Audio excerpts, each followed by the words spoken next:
मैं आपसे निवेदन करता हूं, आदमी किसी चीज पर ध्यान दे या ना दे, आदमी को अपने खान पान पर ध्यान जरूर देना चाहिए, क्योंकि भोजन से रक्त बनता है, भोजन से मांस बनता है, भोजन से सप्त धातुएं बनती हैं, भोजन से रक्त का निर्माण होता है, और जैसा रक्त होता है वैसे विचार पैदा हो जाया करते हैं, और जैसा विचार होता है वैसा ही आदमी का व्यवहार बन जाया करता है, और जैसा व्यवहार होता है वही आदमी के संस्कार बन करके खड़े हो जाते। ध्यान, भोजन पे बहुत ध्यान रखना।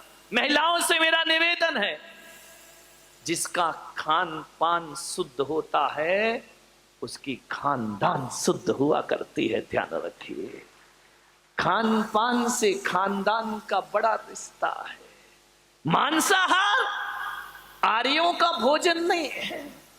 आप आर्य कहलाते हैं, आर्य खंड में रहते हैं, ये आपका भोजन नहीं है, ये तो मिलेच्छों का भोजन है, ये पुण्यात्माओं का भोजन नहीं है, ये तो पापियों का भोजन है। मांसाहार, शाकाहार उत्तम आहार, मांसाहार इस देश के लिए बहुत बड़ा कलंक है।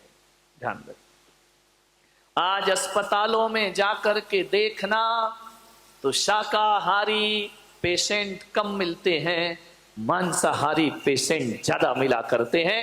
कैंसर की शिकायत है, टीबी की शिकायत है, ध्यान रखना, बीपी की शिकायत है, ये मांसाहारी लोगों को ज्यादा हुआ करती है। ध्यान रखिए, जो मांस भक्षण करते हैं उनसे अस्पताल भरे पड़े हैं। ध्यान रखना।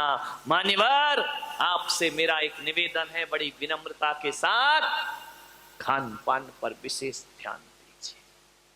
क्या खाना, कब खाना, कैसा खाना, कितना खाना, ये भोजन के लिए विचार करना। क्या खाना, कब खाना, कैसा खाना और कितना।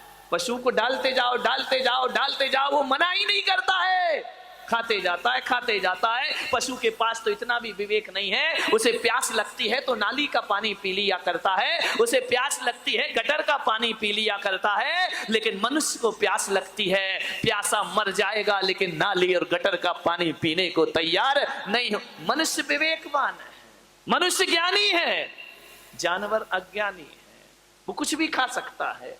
आदमी के साथ ऐसा नहीं है। क्या खाना और क्या नहीं खाना, ये विवेक जागृत करो। प्रकृति ने तुम्हें शाकाहारी बनाकर भेजा है, मांसाहारी नहीं बनाया है।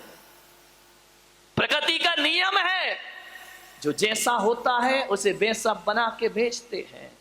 जो मांसाहारी होते हैं उनके आगे के 4 दांत बड़े नुकीले हुआ करते हैं। अपने देखना, देखो घर जाके कैसे हैं दांत, शाकाहारियों जैसे हैं या मांसाहारियों जैसे हैं। मांसाहारी प्राणी जब पानी पीता है तो जीभ से चाट के पीता है, और शाकाहारी होता है वह चाट कर पानी नहीं पीता है, वह तो घूंट घूंट पानी पिया करता है। गाय पानी नहीं चाटती है, बकरी पानी नहीं चाटती है, हाथी पानी नहीं चाटता है, शेर चाट के पीता है, बिल्ली चाट के पीती है, कुत्ता चाट के पीता है। ये अंतर है एक शाकाहारी और मांसाहारी में। आप कैसे पानी पीते हैं बताइए, कैसे पीते हैं पानी? जीभ से चाट के या घूंट घूंट पिया करते हैं?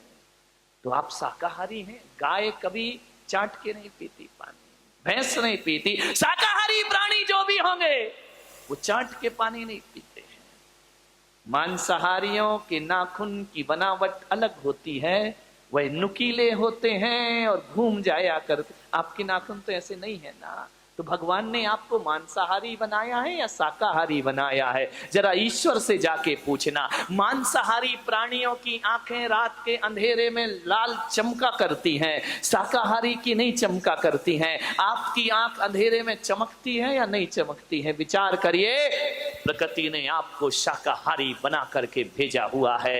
एक बात याद रखना, मांसाहार करोगे तो मांसाहार में केवल मांस ही नहीं खाते हो, उनके संस्कार और पशुओं की पशुता का भी भक्षण कर जाया करते हो। वो यही बात है, कि जैसे जानवर बात बात पे झगड़ा कर लेते हैं, एक दूसरे को मारने को तैयार हो जाते हैं, जैसे जानवरों के पास कोई आचरण नाम की चीज नहीं होती है, वैसे ही देखना मांसाहारी बात बात पर झगड़े करते हैं, उनके पास भी आचरण और व्यवहार नाम की चीज, उत्तेजनाएं, क्रोध, तामसिक प्रवृत्ति मांसाहारियों की होती है।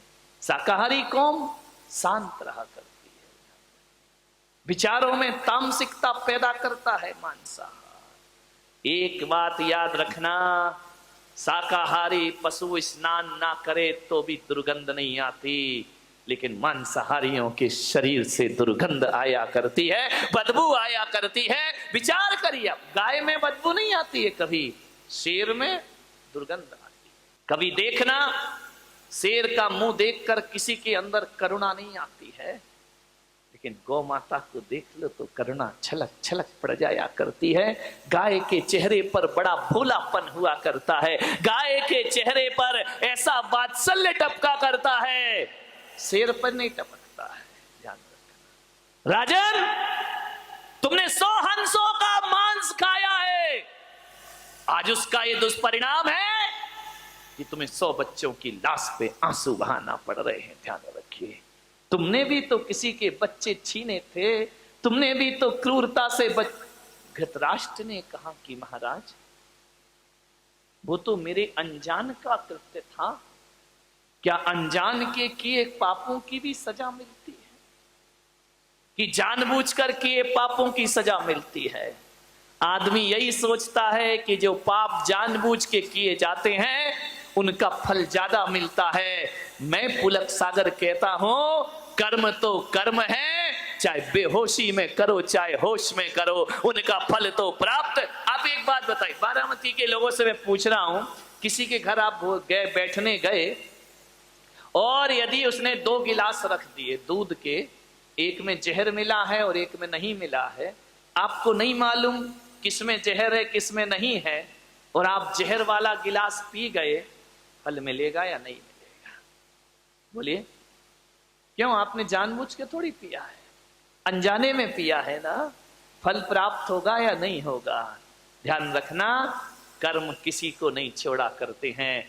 आप यदि अनजाने में इस प्लग में उंगली डाल दो, झटका लगेगा या नहीं लगेगा? नहीं, करंट को बोलना भाई वो तो अनजाने में हुआ, तू करंट क्यों लग रहा है मुझे? ध्यान रखिए, जानबूझ कर करो या अनजाने में, सजा तो प्राप्त जरूर। और एक बात याद रखना, जीवन में 90% पाप अनजाने में ही हुआ करते हैं मेरे भाई, जानबूझ के कोई पाप नहीं किया। 10% पाप जानबूझ के होते हैं, 90% पाप अनजाने में होते हैं। तो आप इस गफलत में ना रहें कि अनजान में किए गए पापों की सजा नहीं मिलती है। यदि अनजान में कांटे पर पांव रख दो तो वो भी चुभता है मेरे भाई, और अनजाने में कोई अंगार हाथ में रख दे तो वो भी जलाने का काम किया करता है। अज्ञान में भी यदि पाप किए हैं, फल जरूर प्राप्त होगा। धृतराष्ट्र की आंखों से आंसू आने लगे, बोले, हे माधव, ये तो बताओ कि मैं अंधा क्यों हो गया? राजघराने में पैदा हुआ, मेरी आंखों में रोशनी क्यों नहीं है? मैं इस वंश में, इस कुरु वंश में ऐसा राजा क्यों बना कि सिर पर ताज भी था लेकिन मैं देख नहीं सकता था? कृष्ण ने कहा, इसके भी जिम्मेदार तुम ही हो, क्योंकि जब वो रसोइया मांस खिलाते रहा तो तुम अंधे बनकर के खाते रहे। तुमने ये भी नहीं पूछा कि ये क्या है, क्या बना रहा है। तुम रंग और स्वाद में डूब गए थे।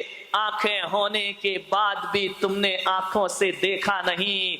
तो कर्म ने कहा कि जब आंखें होकर भी उपयोग नहीं करता है तो अगले जन्म में से अंधे की पर्याय में पैदा कर। ध्यान रखिए, समझिए कर्म प्रकृतियों को। आंख होते हुए भी आप नजरअंदाज कर रहे हैं तो आपको ये आंखें दोबारा मिलने वाली। इसलिए धृतराष्ट्र तुम अंधे हुए। बोली, द्रौपदी की तो आंखें हैं, ये पट्टी बांध कर क्यों बैठी है? बोली, इसलिए इसका भी कर्म है वो जो हंसों का मांस खिलाते रहा, वो रसोईया कोई और नहीं, ये द्रौपदी ही है, जो इनाम के लालच में तुम्हें हंस के बच्चे खिलाते रहा। आंखें होकर भी इसने अनदेखा किया, इसलिए आंख होकर भी आंखों में पट्टी बांधने को मजबूर हो गई। अब विचार करिए, रोशनी होकर भी दुनिया नहीं देख पाई गांधारी, ये तुम्हारे ही कर्मों का फल हुआ।